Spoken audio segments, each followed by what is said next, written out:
First of all, we're going to explain a word or two about what exactly the design sprint is, and then we'll be moving into sharing our experiences of running design sprints within a corporate context and what are the common pitfalls we really see within that area. So whatever we'll be sharing there, it's mainly based on our own experience. And the next step is to really explain a word or two about what are the things that you would require upfront before you'll be running a design sprint. So since it's really some of the things are required in order to set the stage for running a design sprint. And as the majority of our audience are beginners, we'll introduce mainly a high level of what design sprint is about without going too much into details, and share a bit about what's the purpose of it and what are the desired outcomes of running a design sprint. As some of you already know, design sprint is actually a methodology that has been co-developed by this guy called Jake Knapp, who works with Google Ventures. And the method is really, it came from the inspiration of lean startups, design thinking, and various methodologies in order to figure out a more compiled process of how we can enable startups to learn faster and cheaper in order to evaluate the value of their products and service that will bring to the market. So this is the overall process of a design sprint. As you can see, it's a 5-step process and often is being run in, hold on a second.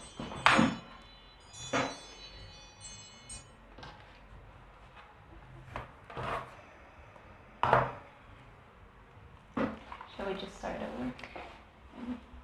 Yeah. Okay.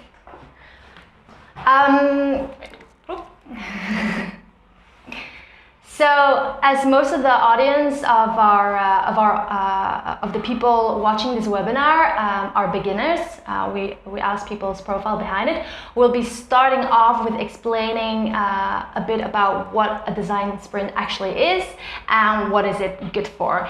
And after that, we'll be walking you through some of the common pitfalls we see when corporates aims to apply or run a design sprint.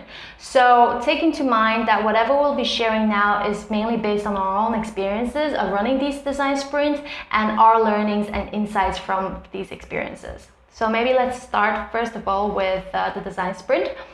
Some of you probably already know. For those who don't, design sprint is a method that has been co-developed by this guy called Jake Knapp. And Jake Knapp, he works with Google Ventures, and it's a method that's a result of gaining inspiration from lean startup, but also design thinking, in order to come up with a more structured way to enable startups to learn fast and to fail cheaply. So generally, it's a process that will enable them to evaluate the value of the product and service that they bring to market. So what you see here is actually the key steps or the key stages within a design sprint. It's a 5-step process, and it's most of the time it's run across 5 days, so it's 1 working week. And what you often use it for is really to challenge some of the business critical questions that you have, and you have no really idea where exactly to start. Then if you will run through these questions through the design sprint, which is a very much a battle-tested process, by the end of the 5 days, it will enable you to have a minimum viable product and to gain insights in order to take it forward. So the key is really about accelerating your learnings in order to develop a point of departure as soon as possible.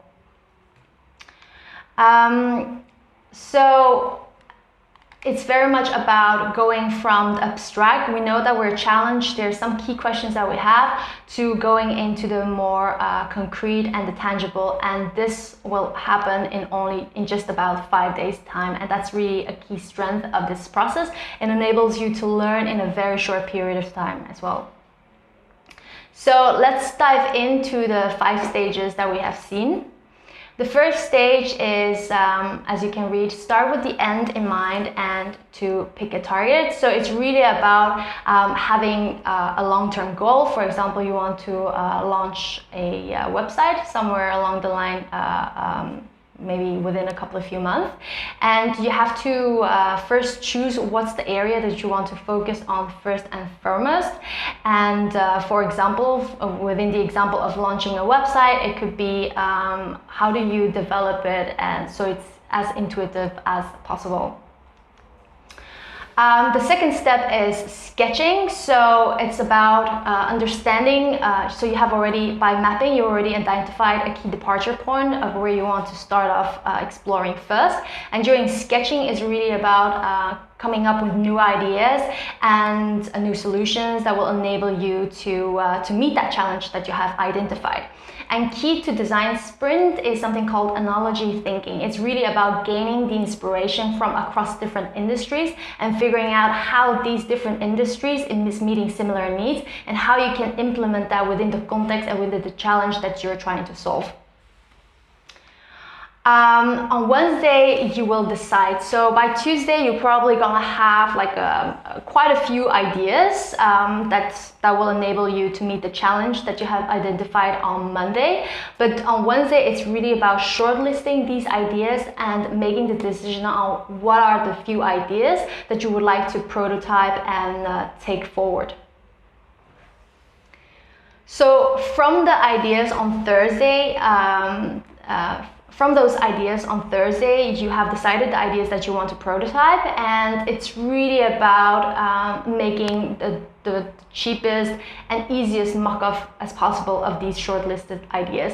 So the aim on Thursday, yes, it's about prototyping, but it's really about focusing on the facade. So it's not just about making your product or making the prototype look as good as possible, but it's really about figuring out the key value of the prototype, which is testing the user experience. How will your user actually interact with the product? So it's not about understanding how the product will eventually work, but it's mainly about testing the interface between your user with your product or your service.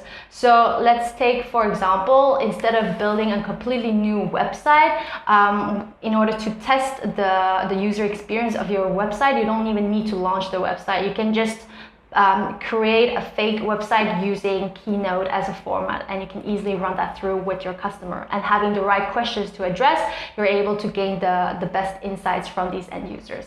And that brings us to the Friday.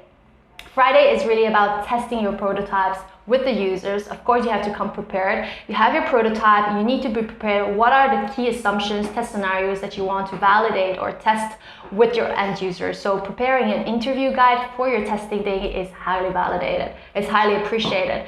And there, it's really about keeping your mind open and try to learn as much as possible from your customers, because they're the people that you want to eventually sell your product or your services to, and gaining their inputs and feedbacks to iterate your product on is key in order to come up with the best minimum viable product as possible.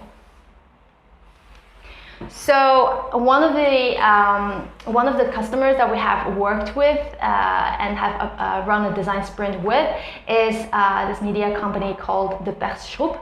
So they were, for 2 years, they were sitting on a really big vision, and they weren't able to figure out how exactly make it happen. So they're sitting on an idea, but they have no idea where to start. So it was a perfect chance to actually apply design sprint into bringing that into that context. And we run the design sprint, and in 5 days, just about 5 days, we were able to make that vision very tangible. So sitting on a vision for 2 years and making it tangible, coming up with clear action steps in just 5 days time, it's a high difference. And I think the Persgroep really also saw the value of running the design sprint, since after we left, they actually appointed somebody from the best group to actually be in charge of running these design sprints for the future. So even if your company, if this is not the way your company is currently working, but creating that direct experience, enabling people, the team, to really experience how it feels like to work differently and what kind of different result it really delivers, and the pace, it's a door, like it's a one step into your company to really convince them to run these design sprint on a larger scale as well. So we have now quickly described what a design sprint is about. So let me just quickly run through what it actually is good for. One of the key purposes of design sprint when it was designed was really about shortening the learning curve. So usually when a startup is learning and validating their product, it often takes 4 steps in order to complete the learning cycle. First, they have the idea, then they will build it, then they're going to launch it on the market, and from there they actually learn, and then they iterate their ideas on. But the design sprint is really about creating that shortcut into that learning cycle. So instead of going through the 4 steps, they're actually looping between idea to learning, and that's where the cheap, the quick mock-up come into place. You don't need to necessarily develop something and launch it before you're able to gain the feedback. The key message here is gaining early customer feedback, and that can already be during the early testing days of a mock-up, enables you to iterate and therefore create a better product or service by the end of the sprint. So besides that, what we also see as 4 key advantages of running design sprints, that it really enables you to de-risk the innovation process. You don't create expensive prototypes. You don't need to put too much time and efforts in order to run it. So it's really about reducing the cost and increasing the pace of learning. Second of all is, most of the time, these design sprints are run in teams. It's really hard to run a design sprint if you're only just one person. So it's about enabling you to tap into the collective intelligence of the team members, of the people within your company, preferably cross-departmental, to really get to know each other and tap into each other's expertise and experiences, and therefore build common understanding about the challenge and about the roadmap ahead. A third key strength that we see is, which is linked to the second one, which is that it really enables you to, it opens up the silo structure, and it really enables you to actually collaborate with people across different teams and across different departments. And last but not least, we all have struggled with meetings where we're sitting there 1 hour, 2 hours with other team members, but at the end of it, nobody really gets anything out of it. So design sprint is really about stop talking and doing more. So it's really about avoiding those unproductive meetings, and once you're stepping into the space of design sprint, you have to roll up your sleeve and just get going. So enough talk from our end about what we think what a design sprint is and what is it good for. Now you'll be hearing from one of our participants who have participated in a design sprint that board has organized.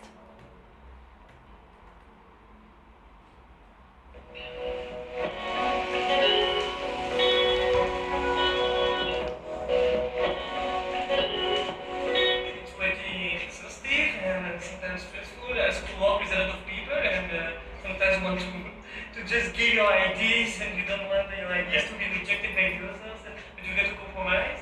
And what is great is to, day after day, hour after hour, you build something, and you came to a concept where you strongly believe in, and then you get to challenge that with the customer's perspective. And I think it's very nice, a nice journey, and you feel very active, which is not always the case when you work in the usual environment. You really feel that I provide something, I did something, I make something else.